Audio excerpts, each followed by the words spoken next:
여러분은 살면서 누군가를 이유 없이 혹은 이유가 너무도 분명해서 미워해 본 적이 있으신가요? 가까이 있는 사람일수록 혹은 도무지 이해할 수 없는 사람일수록 우리는 종종 마음 한켠에 미움이라는 감정을 품게 됩니다. 그 감정은 순간의 감정처럼 느껴지기도 하지만 가만히 들여다보면 어느새 나의 마음 깊은 곳에서 뿌리를 내려 스스로를 무겁게 만드는 존재로 자라납니다. 이토록 우리를 힘들게 하는 감정, 그 미움을 우리는 왜 품게 되는 걸까요? 그리고 어떻게 하면 조금은 덜 아프게 살아갈 수 있을까요? 프리드리히 니체는 말했습니다. 괴물과 싸우는 자는 그 스스로 괴물이 되지 않도록 조심해야 한다고요. 미움은 언제나 타인을 향하는 감정처럼 보이지만 실제로는 그 감정에 사로잡힌 나 자신을 가장 먼저 갉아먹습니다. 반면 부처님은 미움의 화살을 맞은 채 그 화살을 뽑지도 않고 그저 원망만 하고 있는 이들에게 말했습니다. 먼저 독이 든 화살을 뽑아내고 그 상처를 치유하라고요. 우리가 미워하는 그 사람은 정말 내 삶을 망치는 존재일까요? 아니면 내가 내 안에 어떤 감정에서 눈을 돌리고 싶을 때 탓할 대상이 되어주는 그림자일 뿐일까요?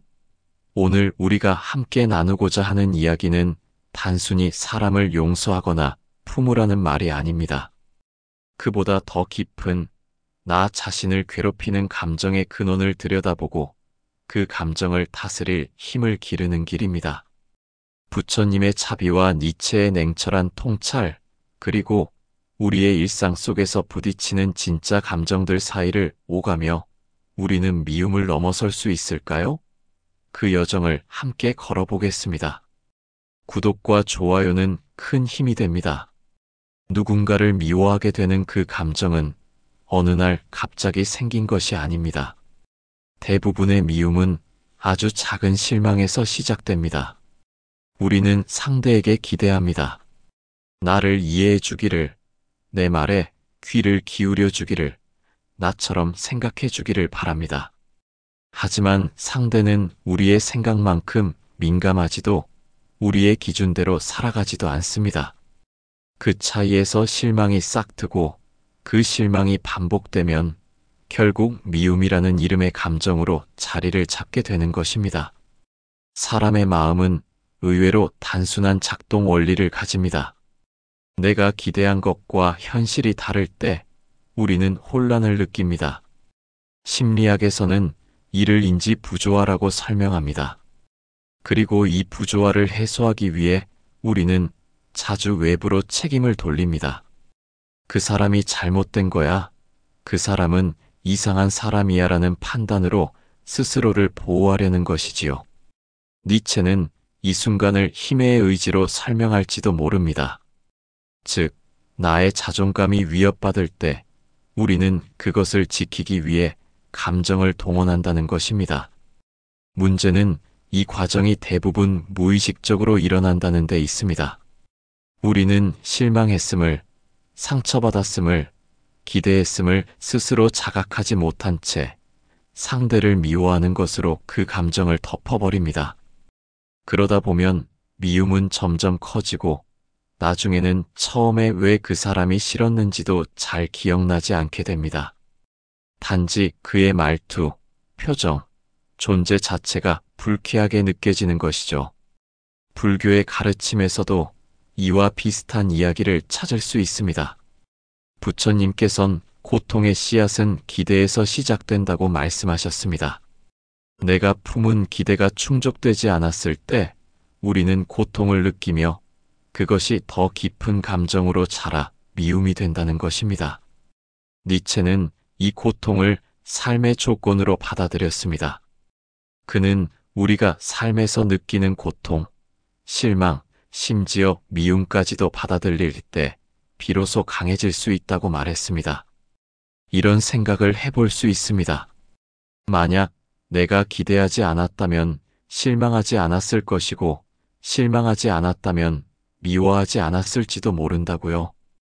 그렇다면 문제는 상대의 행동이 아니라 내가 기대했다는 사실에 있는 것이 아닐까요? 우리가 기대를 내려놓고 그 사람을 있는 그대로 받아들이는 연습을 시작할 때 미움은 자연스럽게 사라지기 시작합니다. 물론 그것은 하루아침에 되지는 않을 것입니다. 하지만 아주 작은 변화, 내가 무엇을 기대했는지 자각하는 순간부터 우리는 조금씩 자유로워질 수 있습니다. 그 자유는 미움을 없애는 것이 아니라 그것에 끌려가지 않는 힘을 기르는 과정에서 오는 것입니다. 미움을 없애려고 애쓰기보다 내가 왜 미워하게 되었는지를 이해하려는 시도.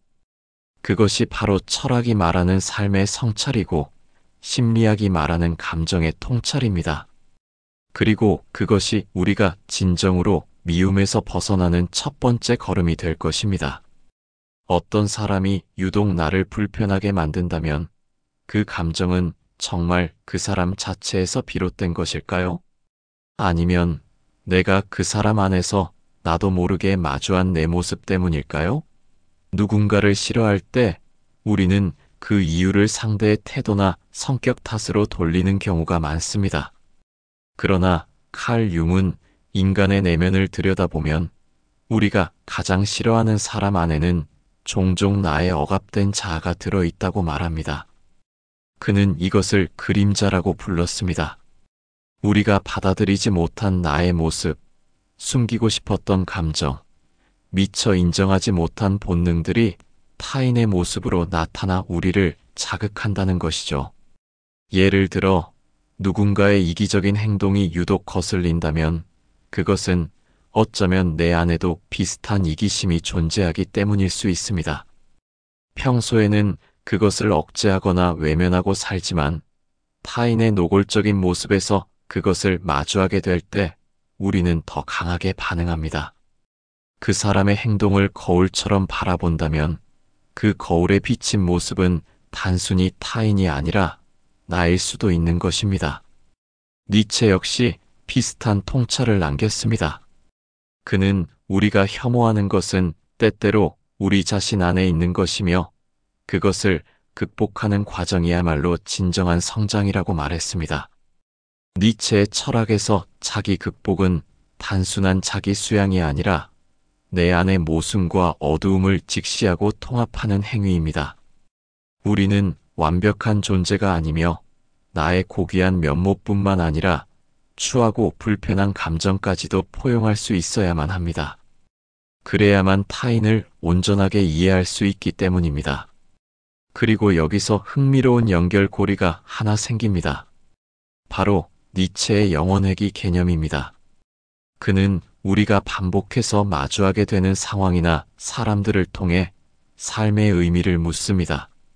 같은 실망, 같은 갈등, 같은 미움이 끝없이 반복된다면 우리는 과연 이 감정을 어떻게 받아들일 것인가? 결국 똑같은 감정을 되풀이할 바에야 그 감정을 넘어서는 법을 배워야 하지 않을까요? 심리학에서도 이는 반복되는 감정 패턴, 즉 투사의 메커니즘으로 설명됩니다. 투사는 우리가 인정하지 못하는 감정을 외부로 밀어내고 그것을 타인에게 더 씌우는 방어기제입니다. 미움의 대상이 되는 사람은 우리가 나 자신에게 던지고 싶었던 분노와 실망의 화살을 대신 맞는 존재가 되는 셈입니다. 결국 미움의 감정은 타인이라는 매개를 통해 나에게 되돌아오는 것입니다. 내가 감당하지 못한 내 감정이 그 사람이라는 거울을 통해 나를 바라보게 합니다. 이 사실을 받아들이는 순간 우리는 상대를 탓하기보다 나를 이해하려는 방향으로 나아가게 됩니다. 그리고 이때 비로소 미움은 나를 더 깊이 이해하는 열쇠가 됩니다. 그 사람이 싫었던 이유가 실은 나의 불완전함 때문이었다는 것을 깨달을 때 우리는 조금 더 유연해지고 조금 더 너그러워질 수 있습니다. 그 사람을 있는 그대로 받아들이는 것이 곧 나 자신을 인정하는 일이기도 하니까요. 그제야 우리는 묻습니다. 과연 나는 그 사람을 정말로 미워했던 걸까? 아니면 그를 통해 내 안의 그림자와 싸우고 있었던 것일까? 어느 날 누군가가 나를 무시하고 지나쳤다고 상상해 봅시다. 그 순간 우리는 본능적으로 감정이 요동치는 것을 느낍니다. 왜 나를 무시했지? 그 사람이 나를 싫어하나? 나를 얕본 것 아닐까? 하고요. 그러나 같은 상황을 보고도 아무런 감정의 동요 없이 마치 잔잔한 호수처럼 흔들림 없는 마음을 지닌 사람이 있다면 그는 과연 무엇이 다를까요? 부처님은 이 차이를 자비심이라 불렀습니다. 자비는 단지 누군가를 이해하고 안아주는 마음 이상의 것입니다. 그것은 자신을 향한 분노를 다른 이에게 옮기지 않고 상처마저도 품는 용기의 다른 이름입니다. 자비는 연민과도 다릅니다. 연민이 상대의 고통에 감응하는 일이라면 자비는 그 고통을 대신 들어주는 마음의 확장입니다. 그리고 이 자비는 단단한 내면에서만 피어납니다. 흔들리지 않고 평가하지 않고 그저 바라보는 시선에서 비롯됩니다. 한편 니체는 자비라는 단어를 입에 올리기보다는 유의정신이라는 독특한 개념을 통해 고통과 감정의 무게를 뛰어넘고자 했습니다. 그는 말합니다. 인간은 진지함 속에 갇혀 고통을 고통 이상으로 만든다고요. 우리가 누군가를 미워하고 그 감정에 매달릴수록 우리는 점점 무거워지고 삶 전체가 짐처럼 느껴집니다. 하지만 춤추는 별을 낳으려면 자신 안의 혼돈을 끌어안아야 한다는 그의 말처럼 그 혼돈을 받아들이고 그 위에서 춤출 수 있는 가벼움이 필요합니다. 이 두 사상은 서로 다르게 보이지만 결국 같은 지점을 향합니다. 미움을 다스리는 힘은 외부를 향한 격렬한 반응이 아니라 내면의 공간을 넓히는 태도에서 온다는 점입니다. 부처님은 그 공간을 자비로 채우자 했고 니체는 그 공간을 유희와 웃음으로 넘어서라 했습니다. 즉, 내 마음에 일어나는 모든 감정을 그저 받아들이는 용기, 그리고 그 안에서 여전히 웃을 수 있는 자유, 그것이 진정한 감정의 주인이 되는 길입니다. 자비와 유의정신은 단순한 감정의 조절 기술이 아닙니다. 그것은 삶에 대한 근본적인 태도입니다. 자비는 내가 상대의 고통을 이해하고 그를 판단하지 않을 때 가능해지고, 유의정신은 내가 고통의 의미를 재구성하고 그 안에서도 웃을 수 있을 때 피어납니다. 니체는 그러한 태도를 지닌 존재를 위버맨시, 즉 초인을 향한 단계로 보았습니다. 그는 고통과 감정에 압도되지 않고 그것들을 조율할 줄 아는 자, 삶을 예술로 만드는 자를 이야기한 것입니다. 우리가 누군가를 미워할 때 그 감정을 억누르거나 지우려 하지 말고 대신 그 감정 위에 한 겹 더 덧칠해 보세요.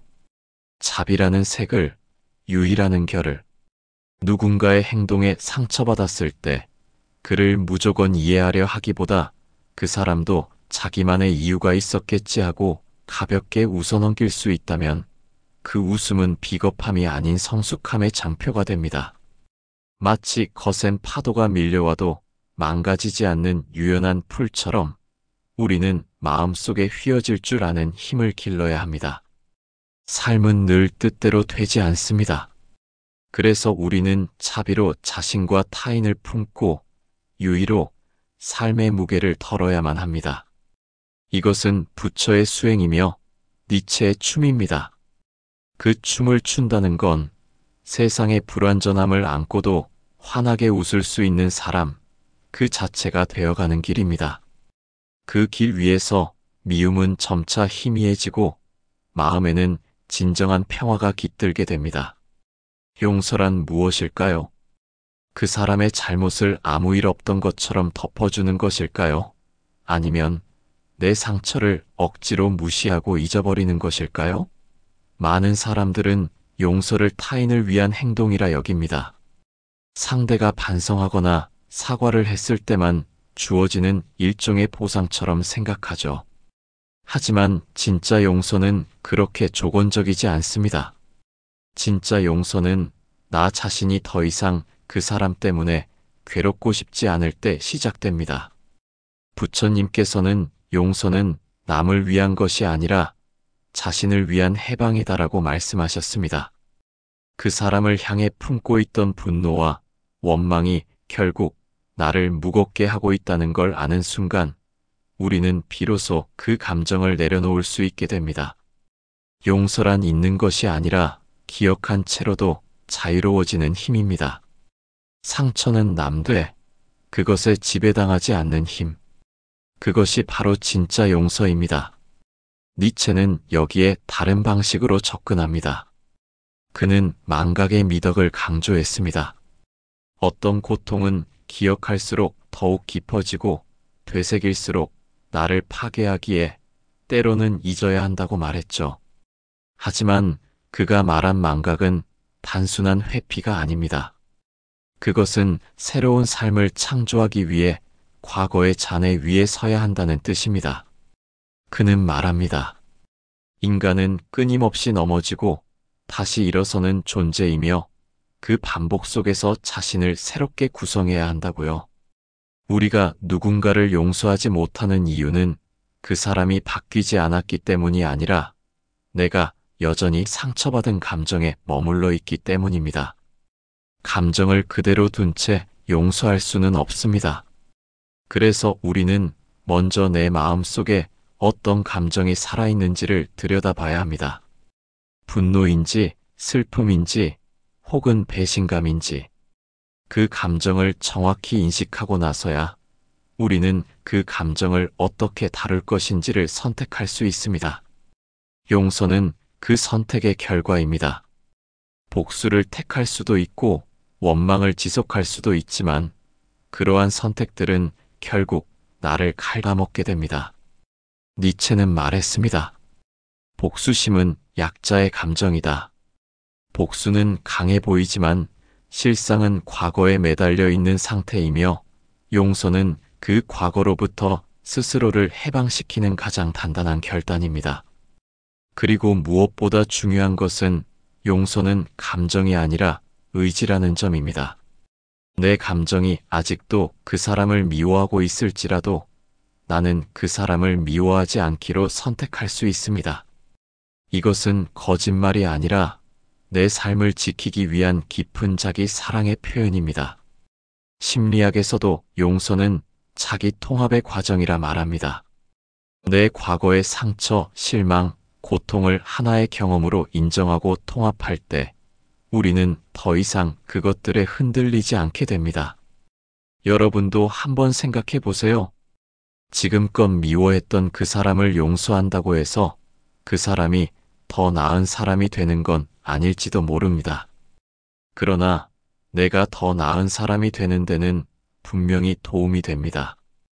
용서는 상대를 위한 자비라기보다는 나 자신을 위한 치유입니다. 내가 더 이상 고통에 머물러 있지 않겠다는 선언입니다. 그리고 때로는 우리가 가장 먼저 용서해야 할 사람은 바로 우리 자신입니다. 내가 왜 그렇게 약했을까? 왜 그때 그 말을 참았을까? 왜 그렇게 상처받았을까 하고 자책하는 내면의 목소리를 놓아줄 필요가 있습니다. 그 목소리마저도 안아줄 때 우리는 진정한 해방에 가까워집니다. 용서는 나의 삶이 더 이상 그 사람의 그림자에 갇히지 않도록 하는 선택입니다. 더 밝은 쪽을 향해 한 발 내딛는 용기입니다. 그 작은 발걸음이 여러분의 삶을 가볍고 깊게 더 평화롭게 만들어줄 것입니다. 감정은 마치 바람과 같습니다. 때로는 부드럽게 지나가고 때로는 폭풍처럼 몰아칩니다. 특히 미움이나 분노 같은 감정은 불쑥 나타나 마음을 흔들고 우리가 의도하지 않은 행동이나 말을 하게 만듭니다. 우리는 그 감정을 이겨내야 한다고 생각하지만 부처님께서는 그 감정을 억누르려 하기보다는 관찰하라고 하셨습니다. 감정은 억제할수록 더 강해지며 억눌린 감정은 결국 또 다른 방식으로 표출되기 때문입니다. 한 제자가 부처님께 이렇게 말했습니다.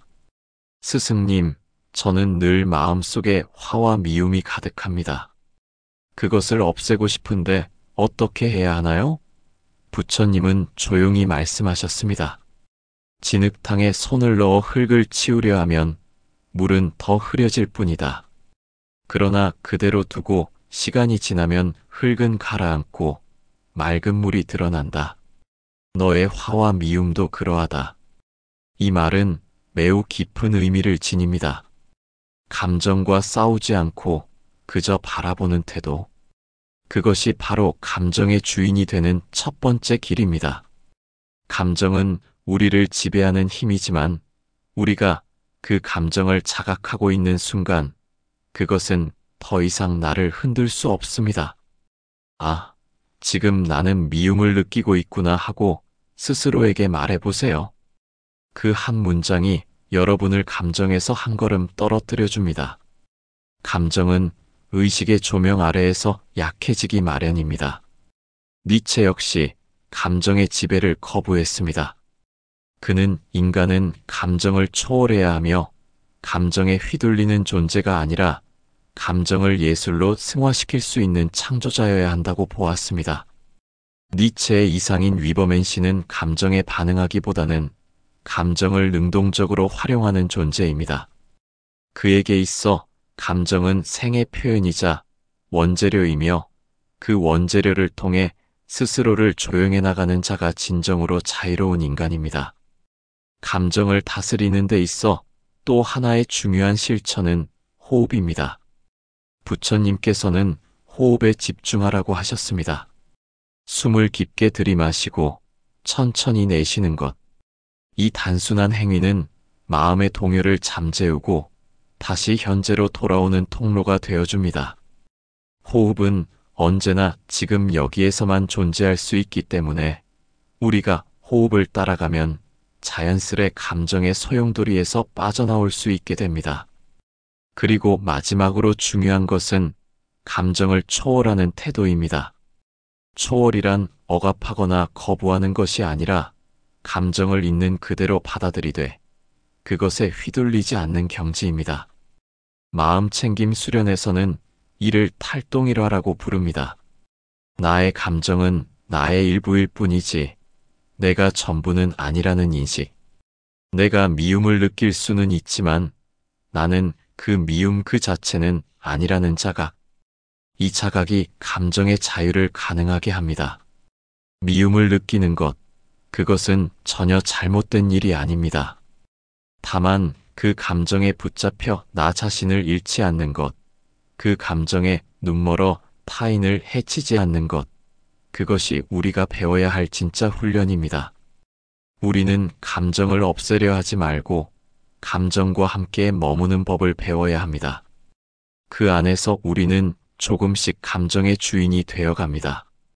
그때 우리는 비로소 선택할 수 있게 됩니다. 응답할 것인가, 반응할 것인가, 증오로 되받아칠 것인가, 아니면 침묵 속에 나 자신을 지킬 것인가. 그 선택의 가능성, 그 자유는 오직 감정을 직시하고 이해할 수 있는 사람만이 가질 수 있는 권리입니다. 우리는 이 글을 통해 미움이라는 감정이 얼마나 깊고 복잡하게 우리의 삶에 스며드는지를 살펴보았습니다. 그리고 그 감정이 단순한 외부 자극의 결과가 아니라 우리 내면의 반응이며 때론 억눌린 자아의 그림자라는 사실을 마주했습니다. 미움은 피해야 할 감정이 아니라 들여다보아야 할 감정입니다. 그 안에는 내가 품고 있는 기대, 실망, 상처, 욕망이 고스란히 담겨 있기 때문입니다. 그러나 우리는 더 이상 그 감정에 휘둘릴 필요가 없습니다. 부처님께서 말씀하신 자비의 힘, 니체가 말한 유희와 초월의 태도, 그리고 우리가 삶 속에서 실천할 수 있는 다양한 마음의 기술들은 결국 한 가지 진실을 향해 나아갑니다. 그 진실이란 바로 우리의 마음은 감정의 희생물이 아니라 감정을 다스릴 수 있는 창조적 주체라는 것입니다. 이제 우리는 감정을 억누르거나 부정하는 것이 아닌 그것을 있는 그대로 받아들이고 그 위에서 새로운 선택을 할 수 있는 힘을 가질 수 있습니다. 용서를 통해 자신을 해방시키고 호흡을 통해 현재에 머무르며 매일의 작지만 진실된 친절을 통해 그 감정의 자리를 사랑으로 바꿀 수 있습니다.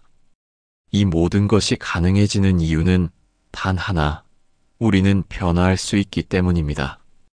그리고 그 변화는 언제나 지금, 이 순간부터 시작될 수 있기 때문입니다.